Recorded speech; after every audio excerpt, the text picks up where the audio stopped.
Hello my self Brijesh Dubey और हम study कर रहे हैं केमिस्ट्री क्लास 9 से chapter number 1 matter in our surrounding, जिसमें हम स्टडी करने वाले हैं topic number 1.4 can matter change it's state. क्या मैटर जो है वो अपना स्टेट चेंज कर सकते हैं? तो ऑफकोर्स मैटर जो है अपना स्टेट वो चेंज कर सकते हैं, बस उसके लिए कुछ कंडीशन चाहिए होती है, जिसमें से हम फर्स्ट कंडीशन स्टडी करने वाले हैं चेंज ऑफ टेम्परेचर या फिर effect of change of temperature के बारे में।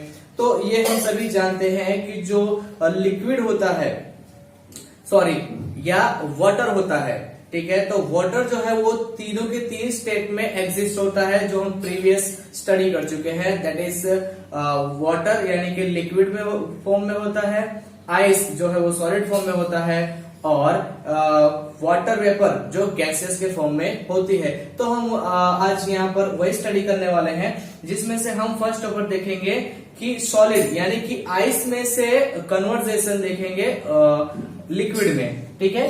तो सॉलिड से लिक्विड में हम कन्वर्जेशन देखेंगे।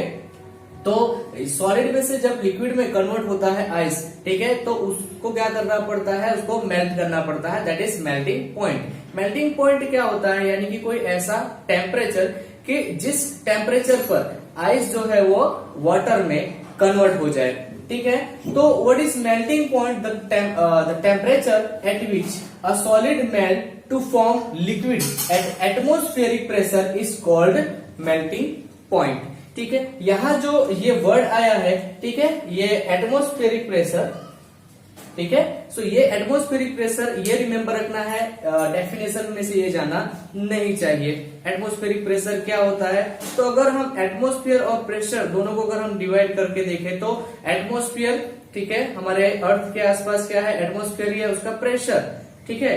तो वही होता है कि जो अर्थ का जो एटमॉस्फेयर है उसके थ्रू जो प्रेशर लग रहा होता है वही होता है हमारा एटमॉस्फेरिक प्रेशर, ठीक है। तो जब हम उसको हीट देते हैं, किसको हीट देते हैं? आइस को। फिर से पर आ रहा है, आइस कौन से फॉर्म में है? सॉलिड फॉर्म में है, राइट। नाउ उसको हम हीट दे रहे हैं तो किसमें कन्वर्ट हो जा रहा है? वो लिक्विड में कन्वर्ट हो जा रहा है, यानी क्या हो रहा है? मेल्ट हो रहा है, ठीक है। तो इस टाइम, ठीक है, जो आइस होता है उसका जो टेम्परेचर होता है वो कितना होता है? 0 डिग्री सेल्सियस होता है, ओके। एंड आफ्टर दैट जब वो सॉलिड से लिक्विड में कन्वर्ट हो जाता है, ठीक है, तो भी उसका जो टेम्परेचर है वो 0 डिग्री सेल्सियस ही रहता है, ठीक है। अच्छा, ऐसा क्यों होता है? हमने उसको टेम्परेचर तो दिया, लेकिन उसका टेम्परेचर अभी भी 0 डिग्री सेल्सियस ही क्यों है, ठीक है। तो इस टाइप का जो टेम्परेचर होता है उसे लेटेंट हीट ऑफ फ्यूजन भी कहा जाता है। फ्यूजन मतलब क्या? मेल्ट होना या कन्वर्ट होना, ठीक है। तो वही होता है 0 डिग्री सेल्सियस तो रहता ही है, पहले भी बाद में भी 0 डिग्री सेल्सियस हो जाता है। तो जो उसको हमने हीट दी, एक्चुअल में हमने उसको यहाँ पर हीट सप्लाई की ना, ये जो डेल्टा की साइन है बहुत छोटी है शायद, तो डेल्टा की जो साइन है वो हीट बता रहा है कि हमने उसको क्या दिया? हीट। वो हीट जो है वो गई कहाँ, किस जगह पर वो जो है हीट वो चली गई, ठीक है। तो ये जो हीट है हमने देखा है कि जो सॉलिड्स होते हैं, ठीक है, सॉलिड्स होते हैं तो उनके जो मॉलिक्यूल्स होते हैं एक दूसरे के साथ में बहुत ही स्ट्रॉन्ग फोर्स से कंबाइंड होते हैं, यानी उनके बीच में इंटरमोलिकुलर स्पेस जो है बहुत ही कम होती है। लेकिन जो लिक्विड्स होते हैं, ठीक है, लिक्विड्स होते हैं तो उनके बीच की अगर हम बात करें तो उनके बीच में जो इंटरमोलिकुलर स्पेस होती है वो थोड़ी सी ज्यादा होती है। तो यही हुआ इसमें, जो हमने उसको एनर्जी प्रोवाइड की उसने क्या किया? यहाँ पर जो फोर्स ऑफ अट्रैक्शन था दो मॉलिक्यूल्स के बीच में, उसको क्या उसने ब्रेक डाउन किया और उनको एक दूसरे से थोड़ा सा दूर कर दिया, जिसकी वजह से क्या हुआ? वो सॉलिड में से किसमें कन्वर्ट हो गया? लिक्विड में कन्वर्ट हो गया, ठीक है। तो अगर हम देखें कि लेटेंट हीट क्या होती है, so latent heat of fusion the amount of heat required to change 1 kilogram solid to its liquid state at atmospheric pressure is called latent heat of fusion, ठीक है। सो इसमें अभी हम इतना देखते हैं, और अभी हमको ये भी देखना बाकी है कि सॉलिड में से लिक्विड में तो कन्वर्ट हुआ, और लिक्विड में से अभी हम गैसेस में कन्वर्सेशन इसका देखते हैं। ठीक है, तो आप इसकी स्क्रीनशॉट ले सकते हैं अगर आपको नोट्स बनाना है तो। ठीक है, हम आगे बढ़ते हैं।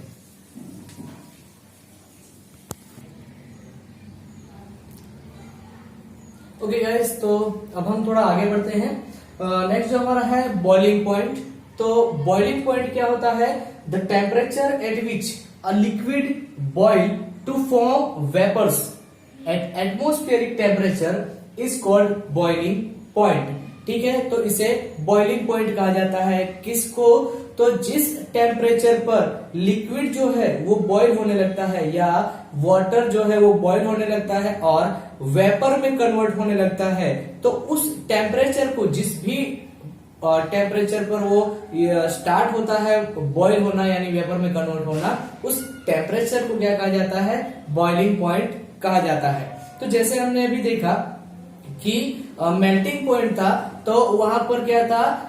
लेटेंट हीट ऑफ फ्यूजन था। उसी तरीके से यहाँ पर क्या देखने को मिलता है हमें? लेटेंट हीट ऑफ वेपराइजेशन, क्योंकि वेपर में कन्वर्ट हो रहा है ना, वहां मेल्ट हो रहा था तो फ्यूजन था, यहाँ वेपर में कन्वर्ट हो रहा है तो वेपराइजेशन है। तो डेफिनेशन सेम ही लगभग आएगी। The amount of heat required to change 1 kilogram of liquid, वहां क्या था? सॉलिड था, यहाँ क्या है? Liquid, to its gaseous state, वहां लिक्विड में कन्वर्ट हो रहा था, यहाँ किस में कन्वर्ट हो रहा है? Gaseous state at atmospheric pressure is called latent heat of vaporisation. ठीक है, तो दोनों में कुछ खास फर्क नहीं है। ठीक है, बस फिनोमिना पूरा टोटली जो है वो अलग है, प्रोसेस उसकी जो है टोटल अलग है। ठीक है, तो हमने फर्स्ट में देखा कि सॉलिड में से कहां पर गए हम? लिक्विड में गए। अब इसमें क्या देख रहे हैं हम? लिक्विड में से कहां जा रहे हैं हम? गैसियस में जा रहे हैं। ठीक है, अच्छा, तो इसको हम समझने के लिए जो बुक में फिगर है उसी की तरह मैंने यहाँ पर फिगर ड्रॉ की है। वहां पर 2 फिगर है, मैंने यहाँ पर एक ही ड्रॉ की है, हम एक ही में समझ लेंगे। यहाँ वाटर भरा हुआ है बीकर में, उसमें थर्मोमीटर लगाया हुआ है और आयरन स्टैंड है जिसके ऊपर ये सारे के सारे जो अपरेटस है वो एडजस्ट किए हुए हैं। नीचे से बर्नर लगाया हुआ है। अब ये जब बर्नर जो है इसकी जो टेम्परेचर जो इसका है, जैसे ही हम हाई करेंगे तो क्या होगा कि ये जो वाटर है वो धीरे धीरे क्या होगा? वो हीट एब्जॉर्ब करने लगेगा और एक टाइम ऐसा आएगा कि जब ये अच्छे से बॉईल होने लगेगा। जब बॉईल होने लगेगा तो ये क्या होगा? तो ये यहाँ से जो है वेपर में इस तरीके से वेपर इसमें से निकलने लगेंगे। ठीक है, तो ये वेपर में जो है वो कन्वर्ट होने लगेगा। तो यही तो हम पढ़ रहे हैं, बॉइलिंग पॉइंट इसी को हम कहते हैं। अच्छा, जैसे हमने वहां पर देखा था, यहाँ पर भी सेम फिनोमिना देखने को मिलता है कि यहाँ पर जैसे हम जानते हैं कि वाटर का जो बॉइलिंग पॉइंट होता है, राइट, बॉइलिंग पॉइंट होता है वो कितना होता है? 100 डिग्री सेल्सियस होता है। ठीक है, इतने डिग्री सेल्सियस पर वो वेपर में कन्वर्ट होना स्टार्ट हो जाता है, बॉईल होना स्टार्ट हो जाता है। ठीक है, तो अब उसको हम हीट देते रहेंगे, हीट देते रहेंगे, हीट देते रहेंगे, तो ऐसा नहीं होगा कि उसका जो टेम्परेचर है वो 200 400 इतना डिग्री सेल्सियस हो जाएगा। नहीं, ऐसा बिल्कुल भी नहीं होगा, बस वो वेपर में कन्वर्ट होता जाएगा। ऐसा क्यों हुआ? तो same latent heat of vaporisation क्या होता है? जैसे हमने देखा था सॉलिड में से लिक्विड में कन्वर्ट हो रहा था, वैसे यहां पर भी लिक्विड में से वेपर में कन्वर्ट होता है। तो जो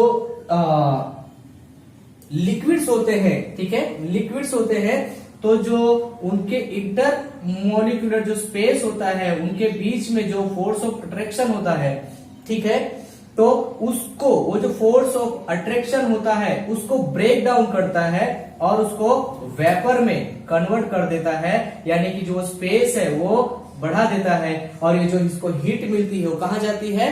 तो इसके बीच में जो फोर्स होता है, ठीक है, उस फोर्स को ब्रेक डाउन करने में ही वो सारी की सारी हीट जो है यूज हो जाती है।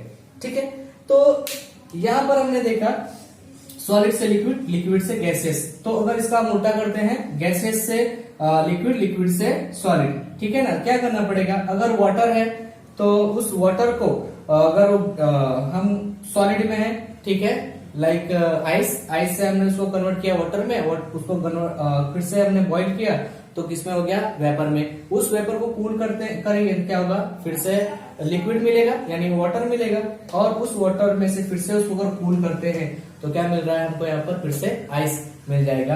तो प्रोसीजर जो है वो कैसी है, पूरी उल्टी है। यहाँ पर डेल्टा की ये साइन मैंने बनाया है, ये हीट बताता है, और यहाँ पर ये कूलिंग बताता है। ठीक है, तो क्या इसके अलावा भी कोई और प्रोसेस है, ऑफ कोर्स है। ठीक है, जिसके अंदर क्या होता है, सॉलिड स्टेट में से डायरेक्ट कहा जाता है, वो गैसियस स्टेट में जाता है, और उस गैसियस स्टेट में से फिर से कहा जाता है, वो फिर से सॉलिड स्टेट में आ जाता है। ठीक है, इस प्रोसेस को हम क्या कहते हैं, सब्लिमेशन कहते हैं। ठीक है, तो ये वाली अब हम प्रोसेस देखते हैं।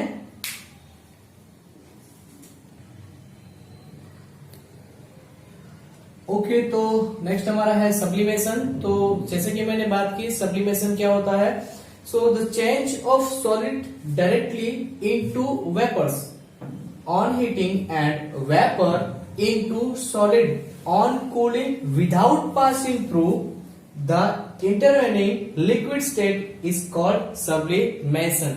तो सब्लिमेशन क्या है, सब्लिमेशन ऐसी प्रोसीजर है कि जिसके अंदर में कोई मैटर जो है वो क्या होता है, सॉलिड में से, ठीक है, सॉलिड में से डायरेक्टली वो जो है किस में कन्वर्ट हो जाता है, तो गैसियस में कन्वर्ट हो जाता है, और उस गैसियस में से डायरेक्टली किस में फिर से कन्वर्ट हो जाता है, तो वो सॉलिड फॉर्म में जो है वो कन्वर्ट हो जाता है। तो ये जो प्रोसेस है, वो इस प्रोसेस को क्या कहा जाता है, सब्लिमेशन कहा जाता है। ठीक है, इसमें बीच में जो लिक्विड होता है वो लिक्विड नहीं आता है, यानी कि सॉलिड में से गैसेस, गैसेस से डायरेक्टली फिर से सॉलिडिफाई हो जाती है। तो हम एग्जांपल्स की बात करें तो कैम्फर एंड एमोनियम क्लोराइड जो है, ये दो एग्जांपल्स है। कैम्फर जब आरती वगैरह होती है तो उसमें जलाया जाता है, ठीक है, कपूर जिसे कहते हैं। तो जब वो जलता है तो सॉलिड में से डायरेक्टली वो वेपर में कन्वर्ट हो जाता है, और अगर उसे हम चाहें तो फिर से वो जो वेपर होती है उसकी गैसियस फॉर्म जो होता है उसका, उसमें से हम डायरेक्टली किसमें उसको कन्वर्ट कर सकते हैं, सॉलिड में फिर से हम उसको कन्वर्ट कर सकते हैं। यहाँ पर जो बुक में दिया हुआ है वो एग्जाम्पल हम ले लेते हैं एमोनियम क्लोराइड का। तो सारे एपरेटस जो है यहाँ पर देखने को आपको मिल रहे होंगे। एक इन्वर्टेड फनेल है, फनेल, ठीक है, ये जो है वो लेबोरेटरी वगैरह में देखने को मिलती है, ग्लास की फनेल होती है पूरी ये। तो इसके अंदर में हमने क्या रखा हुआ है, एमोनियम क्लोराइड रखा हुआ है इसके अंदर में, ठीक है। नाउ और नीचे क्या रखा हुआ है, हमने बर्नर रखा हुआ है, और जिसके अंदर में हमने उसको इन्वर्ट करके रखा हुआ है वो क्या है, हमारी चाइना डिश है, और वहां से जो है वेपर बाहर ना निकल जाए उसके ऊपर से, तो उसके लिए हमने वहां पर क्या रखा है, कॉटन का प्लग लगा दिया है, थोड़ी सी कॉटन वहां पर हमने डाल दी हुई है ना। अब करेंगे क्या, तो यहाँ से बर्नर के थ्रू इसको हम हीट करेंगे। जब इसको हीट करेंगे तो क्या होगा, हमें पता है कि उसके जो पार्टिकल्स होंगे वो मूवमेंट में आएंगे, कि इसमें कन्वर्ट हो जाएंगे वो, तो वो जो है वेपर में कन्वर्ट हो जाएंगे, तो हमको एमोनियम क्लोराइड वेपर भी इसमें देखने को मिलेगी। एंड आफ्टर दैट जब वो क्या होगा, कूल होगा, कूलिंग होगी उसकी, तो ऑटोमेटिकली वो डायरेक्टली क्या मिल जाएगा, एमोनियम क्लोराइड सॉलिडिफाई हमको सॉलिड में वो कन्वर्ट होकर के मिलेगा। ठीक है, तो ये जो प्रोसेस है वो पूरी सब्लिमेशन की प्रोसेस है। ओके, अगर आपको कोई क्वेरी हो, कोई क्वेश्चन है तो आप कमेंट करके पूछ सकते हैं। ठीक है, और अगर आपको नोट्स बनाना है तो आप स्क्रीनशॉट लेकर के नोट्स बना सकते हैं। तो हम मिलते हैं अगले लेक्चर में।